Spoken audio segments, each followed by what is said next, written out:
Nel quaderno settimo, al paragrafo 45,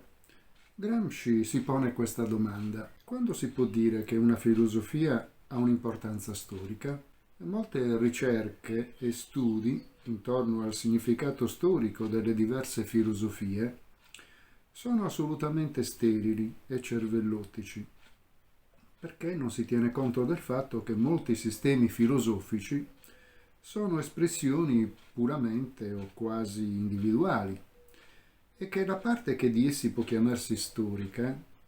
è spesso minima e annegata in un complesso di astrazioni di origine puramente razionale e astratto. Si può dire che il valore storico di una filosofia può essere calcolato, tra virgolette,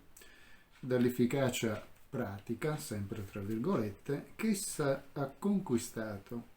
E pratica deve essere inteso in senso largo, ovviamente. Se è vero che ogni filosofia è l'espressione di una società, dovrebbe reagire sulla società, determinare certi effetti positivi e negativi. La misura in cui appunto reagisce è la misura della sua portata storica, del suo non essere elucubrazione individuale, ma fatto storico. In questo modo Gramsci pone una questione molto importante. Lo studio della filosofia alle volte ci pone in contatto con filosofi che almeno apparentemente sembrano essere del tutto avulsi dal contesto storico, dal contesto sociale all'interno del quale hanno elaborato una propria filosofia. Anzi, direi che una delle caratteristiche fondamentali che emergono dallo studio della storia della filosofia e che in qualche modo si riflette anche nella manualistica sia scolastica che universitaria è proprio il carattere soggettivo, cioè legato a quel singolo filosofo. Ma quello che Gramsci vuol capire, ci vuol dire, è se queste filosofie, che hanno certamente una base soggettiva perché sono legate al nome, come ho detto prima, di questo o di quel filosofo, abbiano in qualche modo non solo un collegamento, una radice con la realtà storica, che può essere quella antica, quella moderna, oppure quella contemporanea, all'interno della quale il filosofo ha espresso le proprie idee,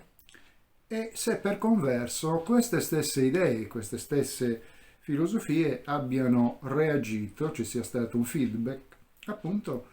con la società a cui si deve fare appunto riferimento. Il criterio indicato da Gramsci, cioè quello dell'efficacia pratica di una filosofia, è certamente una domanda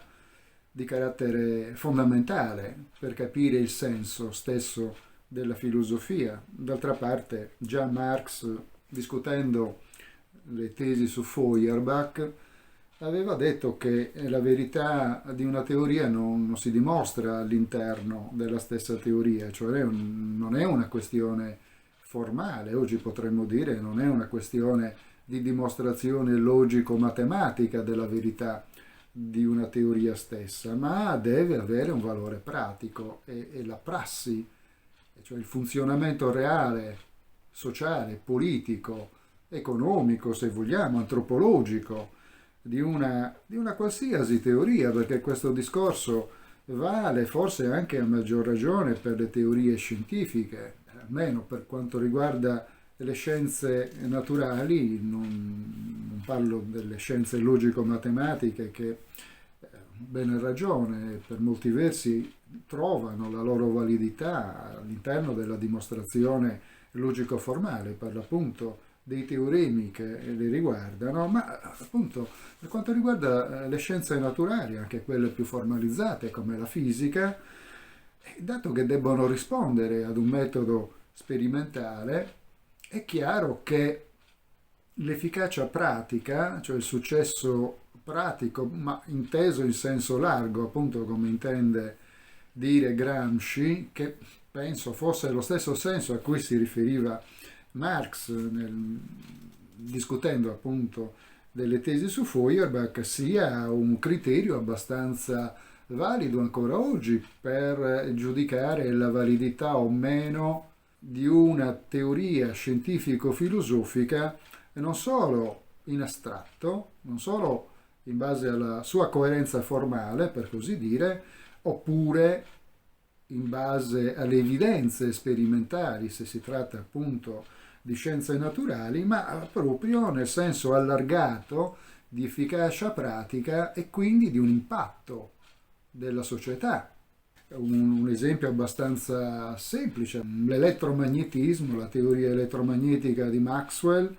e per quanto sia una teoria astratta, vista dal punto di vista logico, formale e fisico, però confermata dagli esperimenti, e ci consente appunto di costruire impianti elettrici, strutture elettromagnetiche e quindi di poter essere anche applicata in campo sociale, in campo economico e di conseguenza anche in campo politico. Hanno una valenza, possiamo dire, anche politica nella misura in cui riescono a favorire, chiaramente politica intesa come polis, non come aderenza a questo o a quel partito, a questa o a quella ideologia politica, ma proprio come polis, come cittadinanza, come possibilità di agire attraverso la ricerca scientifica oppure la ricerca filosofica nel costruire un certo tipo di società e quindi dimostrare quell'efficacia pratica richiesta da Gramsci per valutare l'importanza storica di una certa filosofia. Io però, pur essendo d'accordo con questa risposta che Gramsci ha alla domanda che lui stesso si è posto, penso anche che quelle filosofie che apparentemente non sembrano avere tutti questi agganci con la realtà perché appaiono veramente molto, molto astratte, non so, penso al cosiddetto primo Wittgenstein, quello del Tractatus Logico Philosophicus, per esempio, più che le ricerche filosofiche, che sono successive e che in qualche modo hanno un'efficacia pratica proprio nel senso grasciano del termine, però voglio dire, anche quando si tratta di ricerche puramente formali che ruotano, diciamo così, intorno ad un'impostazione logico-matematica del discorso filosofico, ma d'altra parte a ben vedere anche l'etica di Spinoza, stiamo parlando di un filosofo seicentesco, è impostata more geometrico, cioè seguendo una modalità di argomentazione che era tipica della geometria euclidea, che allora costituiva un modello di dimostrazione, quindi di ricerca della verità secondo quel modello, un modello matematico che aveva funzionato, diciamo così, e quindi dimostrato l'efficacia pratica già dall'antichità, quindi dal 300 avanti Cristo, quando Euclide più o meno elabora la sua opera più importante, appunto gli elementi dove vengono contenute o riassunte le conoscenze matematiche della Grecia antica. Quindi diciamo che da questo punto di vista non sarei così drastico, voglio dire, certo che la filosofia e la scienza hanno una efficacia pratica, ma anche quando non ce l'hanno o apparentemente non sembrano averla, non dobbiamo mai dimenticare che dietro queste elucubrazioni, come direbbe appunto Gramsci, vi è comunque una ricerca,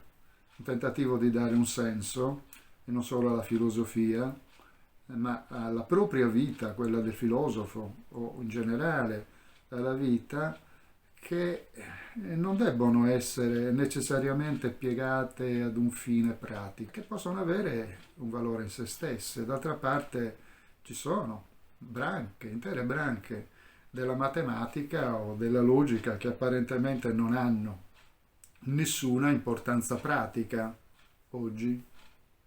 e domani. Arrivederci.